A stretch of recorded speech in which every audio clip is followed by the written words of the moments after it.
कैसे करना चाहिए भजन? भजन छिपकर करना चाहिए। बोलो भक्तवत्सल भगवान की जय। किसी को पता ना चले कि आप क्या कर रहे हो। सुमिरन ऐसा कीजिए, सुमिरन ऐसा कीजिए, दूजा लखे न कोय, होठ न फरकत देखिए, प्रेम राखिए गोय। जो तेरे घट प्रेम है, तो कहीं कहीं काहि जनाओ, अंतर्यामी जानी है, अंतर्गत को भाव। दुनिया को दिखाने से कोई प्रयोजन नहीं है, भजन छिपकर करना चाहिए। पता ही नहीं चले कि आप क्या करते हो। धन तब तक सुरक्षित है जब तक उस धन की किसी को जानकारी नहीं है, और जानकारी होने के बाद बाहर के चोर तो पीछे लगे, है सके बुद्धि बिगड़ जाए तो घरवाली चुरा के धर ले कोई चीज, धीरे से नजर बचा के रख ले। हो सकता है पुत्र ही कुछ इधर उधर करके रख ले। चोरों से भाई तो पीछे होता है। सबसे बड़ी संपत्ति है भजन, और वो बहुत छिपा करके। इसलिए बड़ी विनम्र प्रार्थना है, भगवान की अत्यंत कृपा होती है तब यत् किंचित कुछ अच्छी बातें मन में आती हैं, ध्यान में आती हैं, अनुभूतियां होती हैं। उन अनुभूतियों का प्रकाश जैसे तैसे के सामने नहीं कर, अच्छी बात तो प्रकाश करना ही नहीं चाहिए। यदि संभव हो, आवश्यक समझ में आवे कि कहना जरूरी है, तो अपने गुरुजनों से इस दृष्टि से कहना चाहिए कि हमारा वह मार्ग और आगे बढ़े। प्रचार प्रसार की दृष्टि से नहीं, प्रचार प्रसार से बच करके भजन करना चाहिए। लोक की जो मान्यता है वो भयंकर अग्नि के समान है, वो साधन रूपी, तपस्या रूपी, भजन रूपी जंगल को जलाकर खाक कर देती है। लोक मान्यता से बच करके भजन करें। एक संत थे, गौड़ीय संत थे, मिथिला क्षेत्र के थे, उनका नाम था श्री विपिन बिहारी दास जी। उन्होंने एक घटना सुनाई थी बहुत प्राचीन काल की। उन संत का क्या नाम है वो तो मैं विस्मृत हो गया, मुझे स्मरण में नहीं है, लेकिन एक घटना उन्होंने सुनाई थी कि एक संत थे, बड़े उच्च कोटि के भजन आनंदी महात्मा थे, बहुत उच्च कोटि के, अहर्निश भजन, हरि तज किमपि प्रयोजन नहीं, ऐसे थे। भगवान को छोड़ के कोई प्रयोजन ही नहीं। और श्री जनकपुर में विराजते थे, तो प्रतिदिन जानकी महल में आकर एक बार दर्शन करते थे बस किशोरी जी का, अब फिर अपनी कुटिया में चले जाते। धीरे धीरे भजन की सुगंध फैली और भीड़ बढ़ने लगी। सेठ, साहूकार, राजा, महाराजा जो आओ, चलो बाबा के दर्शन करें। आवे बड़े परेशान हो गए कि क्या करें। जानकी महल में दर्शन करने जाते और लोग रास्ते में भीड़ खड़ी हो जाती। अरे बोले तो दर्शन का सुख भी छिन गया, क्या करें। रहना तो जनकपुर धाम में ही है, भजन तो करना ही है, तब क्या करें। युक्ति सोचो, ये भजन बचे कैसे। बोलते किसी से नहीं थे, और श्रद्धा लोगों में होती है तो उनके दर्शन से लोगों की इच्छाएं पूरी हो जाती। तो जनकपुर की ही एक वेश्या थी, बहुत सुंदर नृत्य करती थी। आप एक दिन रात्रि को उसके यहां चले गए अपनी कुटिया से। अब कुंडी खटखटाई, उस देवी ने द्वार खोला, सोचा कोई पुरुष आया होगा धनाढ्य, देखा कि तो महान संत हैं। अब वो देखकर आवाक रही, तब तक तो वो महापुरुष उसके चरणों में पड़ गए और रोते हुए बालक के समान कहा कि माता आप अपने इस बालक को बचा लो। मैं धाम छोड़कर जा नहीं सकता, यहीं रहकर किशोरी जी के चरणों में भजन करना है। और लुटेरे पीछे पड़ गए हैं मेरे, मुझे भजन नहीं करने देते हैं, आप मेरे ऊपर कृपा करो।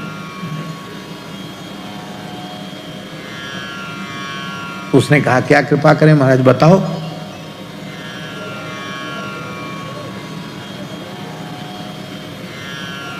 तो उन्होंने कहा कि बस कृपा यही करो कि तुम्हारा घर तो बहुत बड़ा है, बगीचे में ही एक कुटिया है, उसी में हम रह जाएंगे और दर्शन करने जाएंगे हम, और हमको एक नई वेशभूषा हमको दे दो। बोला बिल्कुल ठीक है, हमारे बारे में किसी से कुछ बोलना नहीं, बस हमारा आपका इतना ही संवाद बहुत है, अब ना हमें तुमसे लेना देना और ना अब तुमको हमसे कुछ लेना देना, बस हम पड़े रहें कोने में, हमको भजन करने देना। बोला ठीक है। तो नाई को बुला करके उन्होंने ये दाढ़ी कटा दी, बढ़िया सुंदर ऐसे गुच्छादार मूछ रख ली और बढ़िया पाग बांध के और बढ़िया रेशमी कुर्ता घुटने तक का और चूड़ीदार पैजामा और एक छड़ी चांदी की मूठ जड़ी हुई बढ़िया छड़ी लेके अब गए। अच्छी बातें प्रसिद्ध नहीं होती, ये बातें बहुत जल्दी प्रसिद्ध होती। अरे बाबा कहाँ गए, अरे बाबा तो वहां चला गया। अब तो लोग ने अरे राम राम कुछ नहीं, अरे बेकार, सबकी नाक कटा दी, सर्वनाश कर दिया, अब कोई भीड़ भाड़ नहीं, वहां कौन जाए। उसने भी लोगों का संपर्क सर्वथा त्याग दिया, उसे अब क्या जरूरत थी, उसको तो महानिधि मिल गई थी और वे नित्य प्रति 24 घंटे में अपने नियम के अनुसार जानकी महल में जाकर भगवान का दर्शन करते, एक कोने में खड़े होकर घंटों तक उनके प्रेमाश्रु बहते रहते, श्री ठाकुर जी का दर्शन करते, फिर चले जाते।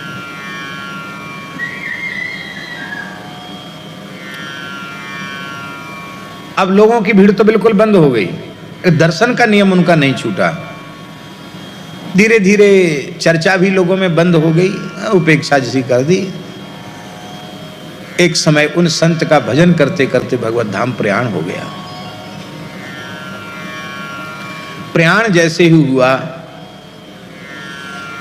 तो उस समय के जो महाराज थे जानकी महल के, उन्होंने देखा कि अकस्मात ठाकुर जी का दीपक बुझ गया।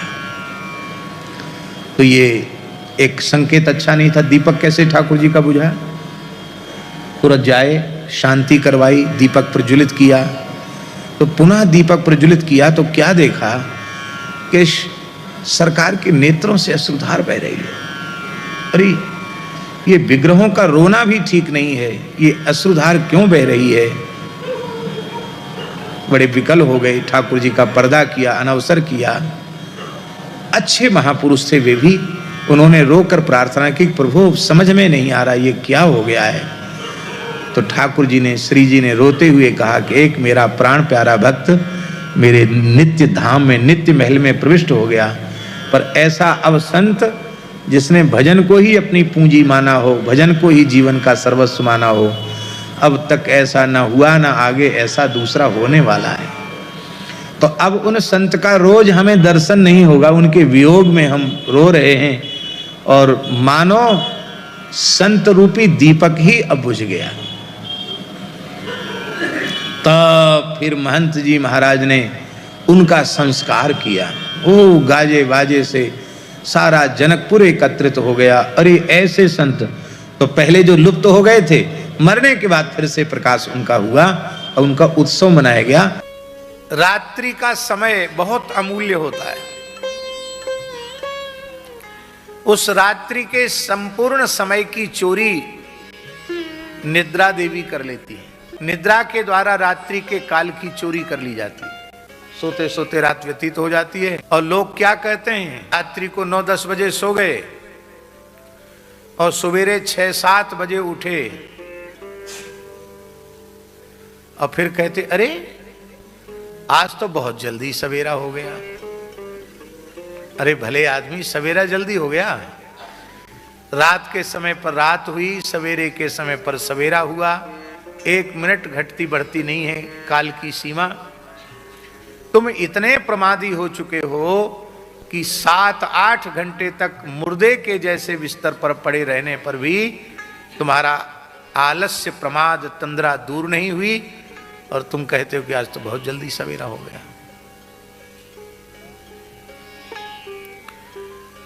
आध्यात्मिक उन्नति यदि किसी व्यक्ति को चाहिए तो उसका पहला नियम है ब्रह्मवेला में शय्या त्याग।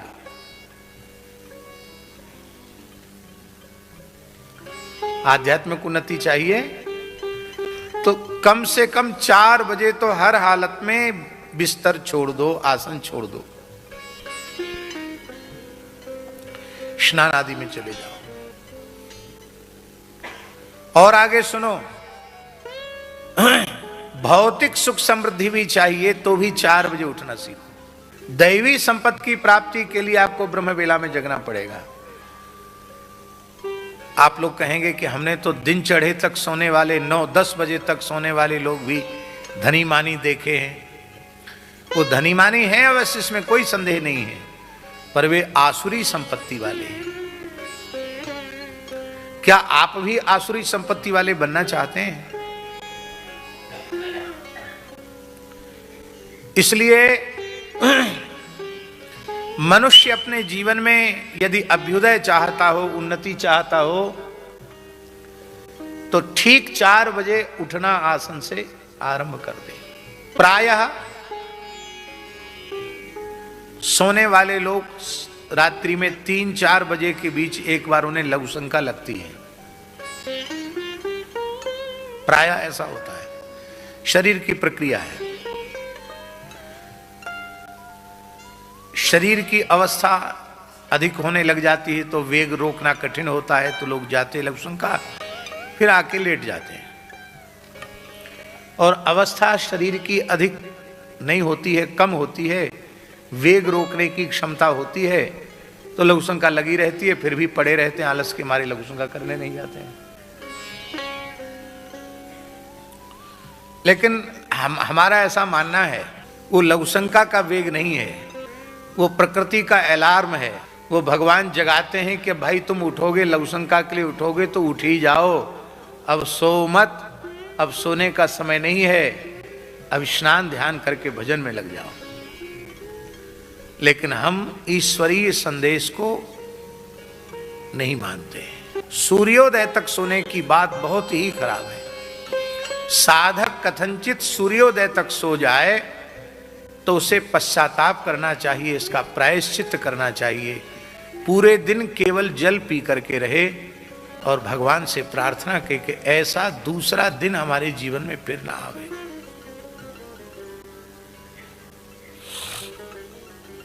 पहले हमारा कुछ समय तक ऐसा नियम था, हमारे निकट वालों में यदि कोई सूर्योदय तक सो गया तो हम उसके कारण भी दिन भर जल पर रहते थे। हमारे पास 5-7 जो लोग रहते हैं उनमें कोई एक व्यक्ति सूर्योदय तक सो गया तो उसके प्रति तो हम कठोरता नहीं करते थे, अपने प्रति कठोरता करते थे।